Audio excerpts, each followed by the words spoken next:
Tu écoutes l'épisode 149 de S'ouvrir à l'amour, comment rester soi-même en début de relation. Alors, avant que je commence cet épisode de podcast, c'est la dernière semaine où tu peux t'inscrire au workshop gratuit Comment faire pour que ta relation marche. Je te mets le lien dans les notes de l'épisode. Alors, cet épisode, il est pour toi si tu as l'impression d'être totalement différente en relation et t'en es conscient, ou alors tu sens que tu changes, mais tu n'arrives pas à sentir ce moment de bascule où tu commences à soit porter un masque de quelqu'un que tu n'es pas, ou bien aller dans la suradaptation pour plaire à l'autre. Et souvent, tu le remarques pas tout de suite quand tu fais ce moment de bascule, tu le remarques un petit peu plus tard dans la relation quand la souffrance, cette émotion inconfortable commence à arriver et que tu te sens pas heureuse dans la relation. Ou bien tu as ce sentiment d'être constamment sous pression et que tu ne sais pas comment être simplement toi dans la relation. Dans cet épisode, en fait, je vais t'aider à repérer quand est-ce que tu dévies. Je vais essayer de te donner différentes manières de le repérer et aussi te donner des pistes sur comment tu peux arriver à être toi-même en relation. Alors, mon premier conseil pour toi, c'est de repérer tous tes il faut. Un exercice assez simple, c'est de te poser la question, qu'est-ce qu'il faut être en relation pour que ça marche? Et laisse venir tous les il faut qui te passent par la tête, même ceux que tu penses que c'est pas logique ou justifié ou je sais pas quoi. Mais fais ta liste. Est-ce qu'il faut être sexy? Est-ce qu'il faut être pas trop chiante? Est-ce qu'il faut être facile à vivre? Est-ce qu'il faut être rigolo? Est-ce qu'il faut être de bonne humeur? Est-ce qu'il faut être intelligent? Est-ce qu'il faut être cultivé? Est-ce qu'il faut être la reine du sexe ou le roi du sexe? Enfin, tu notes vraiment tous les il faut que tu as dans la tête et fais cette liste et ça va te permettre de repérer en fait tous les potentiels masques que tu vas pouvoir porter en relation pour t'adapter en relation. Alors, j'ai pris trois exemples que je rencontre assez souvent. Le premier, c'est si tu penses qu'il faut être sexy pour être en relation. Et le masque peut se manifester, si tu veux, de cette manière-là. C'est est-ce que avant tes dates, accordes une importance extra à comment tu t'habilles? Est-ce que c'est plus qu'à ton habitude, hein? On peut aussi aimer s'habiller sexy pour soi et sans l'influence de tes dates, mais est-ce que tu as ce sentiment en fait d'en faire plus que ce que toi tu ferais déjà pour toi-même? Ou est-ce que tu portes une attention particulière à ce que tu fais? Ça serait le masque en fait potentiel que tu peux porter. Si tu as noté dans le il faut pas être trop chiante, par exemple. Dans les masques que tu peux porter, est-ce que tu as ce sentiment de facilement dire oui à ce que ton date te propose? C'est pas que ça te plaît pas, mais que t'as pas forcément un avis particulier sur ce qu'il te propose et tu dis quand même oui, sans prendre le temps de te dire ah et moi qu'est-ce que je veux vraiment? Ou tu dis oui, même si c'est pas ce que tu aimerais faire. Le troisième exemple, c'est le côté bonne humeur. Est-ce que tu es capable, donc si tu as noté ça, bah, il faut être de bonne humeur. Le masque que tu pourrais avoir tendance à avoir, c'est de bah, un peu cacher quand tu te sens pas vraiment bien. Bah, des fois, on a une mauvaise journée au travail, des fois, on a, je sais pas, eu une dispute avec un ami ou une amie, quelque chose qui s'est passé qui t'a émotionnellement touché.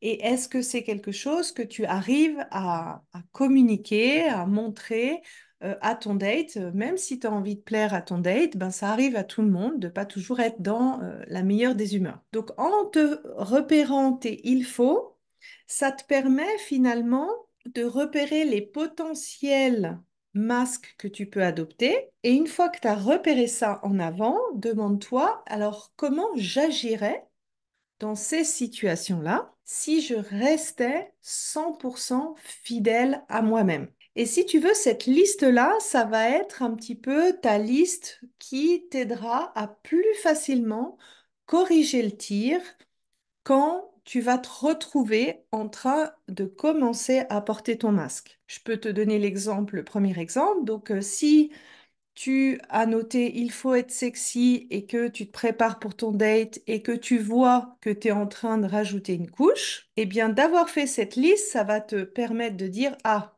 ok, je vois que je suis en train de rentrer dans ce masque-là. Et ben comment j'ai envie de m'habiller aujourd'hui au vu du temps, de mon humeur, de la situation actuelle et je vais rester fidèle à moi-même. Ok?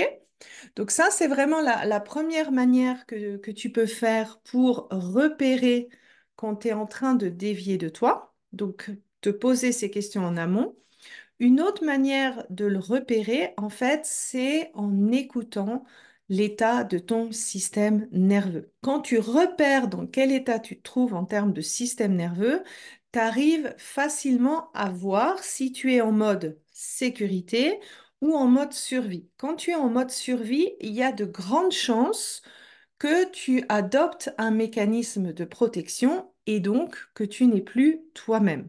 L'étape, en fait, pour repérer ça, je peux t'inciter à regarder l'épisode sur les feuilles de route de la théorie polyvagale. C'est un exercice qui va te permettre de repérer simplement dans quel état de ton système nerveux tu es et aussi de trouver, de te faire un peu une liste des choses qui t'aident à revenir à ton état de sécurité. Et là, en fait, ben, quand tu repères que tu es plutôt en mode survie, soit dans ton état sympathique, soit dans ton état dorsal, la première étape, c'est de retrouver, pardon, ton état de sécurité en passant par le corps pour pouvoir être dans la position, dans la capacité à redevenir toi-même. Pour ça, si tu veux beaucoup plus de conseils sur comment revenir à ton état de sécurité, un peu des outils, je t'invite à écouter l'épisode 122, Comment je régule mes émotions,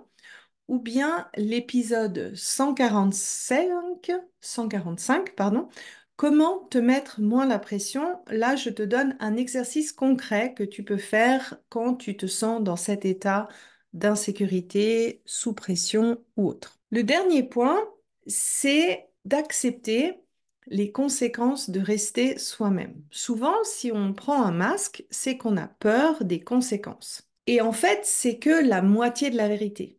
Parce que oui, bien sûr, la conséquence négative, c'est que la personne te quitte, que tu sois rejeté, que tu sois pas aimé pour ce que tu es. Mais l'autre moitié de ça, et c'est souvent une moitié qu'on regarde pas, c'est que en montrant une version optimisée de toi, en fait, tu assures aussi l'échec de ta relation. Ça va peut-être te donner un succès sur le court terme, c'est-à-dire que la personne, elle va rester avec toi, mais sur le long terme, en fait, ça va assurer son échec. Tout simplement parce que l'autre est tombé amoureux d'une version de toi que tu n'es pas. Et de deux, parce que toi, tu vas devoir continuer à porter un masque que tu n'es pas et c'est pas vivable à long terme. Au final, en fait, à chaque fois que tu montres une version optimisée de toi, tu t'assures de trouver ou de rentrer dans une relation où vous êtes les deux perdants-perdants. Simplement de réaliser toutes les conséquences négatives que ça a de porter ce masque, d'être dans cette version optimisée de toi sur le long terme, eh bien, ça peut t'aider justement à rester fidèle à toi-même. Donc, si je reprends les exemples que je t'ai donnés en tout début de l'épisode, si tu avais mis dans les choses qu'il faut être en couple, bah, il faut être sexy, tu peux te poser la question, est-ce que tu as envie d'être avec quelqu'un qui valorise que ça et qui arrive pas à accepter une version de toi où des fois tu es en jogging, cheveux gras, j'ai envie de Netflix. Si tu avais mis au départ, bah, il faut pas être chiante, est-ce que tu as vraiment envie d'être avec quelqu'un qui sur le long terme ne sera pas capable d'accepter tes noms, ne sera pas capable d'accepter quand tu n'es pas d'accord, qu'il se plaindra à la moindre objection de ta part? Et est-ce que toi, tu as envie de ne pas avoir ton mot à dire dans une relation? Si ça te convient pas, ben à ce moment-là, en restant fidèle à tes noms, en restant fidèle à toi-même, c'est comme ça que tu peux avoir la relation que tu veux. Même chose pour la bonne humeur. Si tu penses que il faut être de bonne humeur pour arriver à être en relation, est-ce que tu as vraiment envie de supprimer tes relations, tes émotions, pardon, ou de ne pas pouvoir être vulnérable dans ta relation? Pour arriver à vivre ce que tu veux dans la relation, tu dois être capable d'arriver à le faire dès le début. Et donc, en gros, finalement, être toi-même, ça te prévient de ces conséquences négatives. Donc oui, ça fait peut-être un plus grand écrémage au début, mais finalement, ça te prévient de commencer une relation sur une base que tu ne souhaites pas. Et bien sûr, si ça, c'est extrêmement difficile pour toi, je dis souvent, tu répètes ce que tu as appris dans ton enfance. Porter des masques pour être aimé, c'est typiquement des mécanismes que tu as mis en place dès ton enfance pour te sentir aimé de tes parents. Donc si c'est très difficile pour toi de le faire en relation, eh bien ça veut simplement dire que c'est quelque chose que tu as déjà mis en place dans ton enfance.